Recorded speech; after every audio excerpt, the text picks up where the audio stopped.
দোকান থেকে সিঙ্গারা কিনে না এনে দোকানের মামাদের স্টাইলে কিভাবে করে ঘরেই কিন্তু সিঙ্গারাটা বানিয়ে নেওয়া যায় ওই ভিডিওটাই আজকে দিয়ে দিচ্ছি। এজন্য 4টা আলু নিয়ে নিছি। আলুগুলোকে খোসা ছাড়িয়ে পরিষ্কার করে ধুয়ে ছোট ছোট পিস করে কেটে নিয়ে নিছি।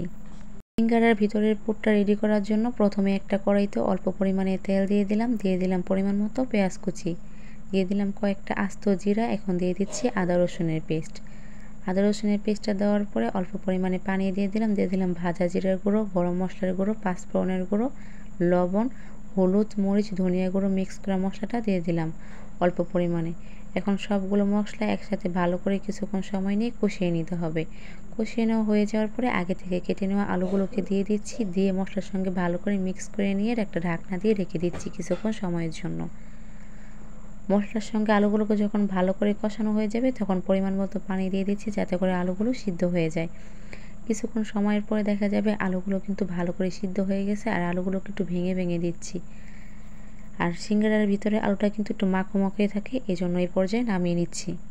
ময়দার ডোটাকে বানিয়ে নেব, এই জন্য একটা পাত্রে 1.5 কাপের মতো ময়দা নিয়ে নিলাম। অল্প পরিমাণে লবণ দিয়ে দিচ্ছি আর রান্নার তেল দিয়ে দিলাম 2 চামচের মতো। এখন শুকনো উপকরণগুলোকে হাত দিয়ে ভালো করে ডলে ডলে মিক্স করে নিতে হবে কিছুক্ষণ সময় নিয়ে। মিক্স করা হয়ে যাওয়ার পরে নর্মাল পানি দিয়ে একটা ডো বানিয়ে নিতে হবে। ডোটা কিন্তু একেবারে নরম হবে না, অনেকটা পরিমাণে শক্ত হবে। ডোটাকে ছোট ছোট লিচি কেটে নিতে হবে। লিচিগুলো যখন কাটা হয়ে যাবে তখন একটা বাটিতে উঠিয়ে নিচ্ছি। ময়দার একটা ডো নিয়ে এভাবে করে লম্বালম্বি একটা রুটি বেলে নিতে হবে। রুটিটা যখন বেলা হয়ে যাবে তখন একটা ছুরির সাহায্যে মাছ বরাবর কেটে নিতে হবে। কেটে নেওয়া হয়ে যাওয়ার পরে একটা পাশ নিয়ে নিচ্ছি সিঙ্গারা বানানোর জন্য। উপরের সাইডটার ভিতরে অল্প পরিমাণে পানি দিয়ে দিলাম। দেওয়ার পরে 2 সাইড টেনে এনে এভাবে কোনাকুনি একটা ভাঁজ দিয়ে দিতে হবে। আমি যেভাবে করে বানাচ্ছি এভাবে করে আপনারা কিন্তু চেষ্টা করলে পেরে যাবেন। কোনাকুনি ভাঁজের ভিতরে এখন হচ্ছে এভাবে করে পকেট করে নিয়েছি, এর ভিতরে ভালো করে পুর ভরে উপরটার ভিতরে অল্প পরিমাণে পানি দিয়ে এভাবে করে টেনে এনে মুখটাকে বন্ধ করে দিতে হবে। একদমই অল্প সময় কিন্তু সিঙ্গারাটা বানিয়ে নেওয়া হয়ে যায়। আপনারা কিন্তু একবার চেষ্টা করলেই পেরে যাবেন। দেখুন একটা সিঙ্গারা কিন্তু বানিয়ে নেওয়া হয়ে গেল। এখানে কিন্তু আমি সবগুলো সিঙ্গারা বানিয়ে নিচ্ছি। এখান থেকে আমি কিছু সিঙ্গারা ফ্রোজেন করব, এই জন্য একটা প্লেট নিয়ে নিচ্ছি। এখানে প্লেটের ভিতরে কয়েকটা সিঙ্গারা উঠিয়ে নিচ্ছি। উঠিয়ে এখানে আমি 3 থেকে 4 ঘন্টার মতো ডিপ ফ্রিজে রেখে দিয়েছিলাম। যখন সিঙ্গারাগুলো এরকম একটু শক্ত হয়ে যাবে তখন একটা বক্সের ভিতরে করে আপনারা 1 মাসের মতো ডিপ ফ্রিজে রেখে সংরক্ষণ করতে পারবেন।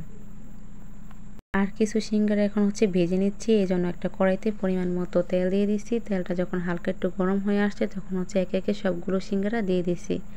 সিঙ্গারাগুলো একটা পাশ যখন হালকা একটু ব্রাউন কালার হয়ে আসবে তখন হচ্ছে আরেকটা পাশ উল্টিয়ে দিচ্ছি। এভাবে করে উল্টিয়ে পাল্টিয়ে সিঙ্গারাগুলোকে ব্রাউন কালার করে ভেজে নিচ্ছি।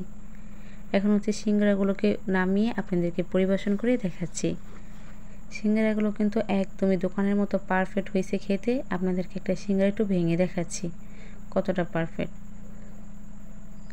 আপনারা কিন্তু অবশ্যই ট্রাই করে দেখবেন।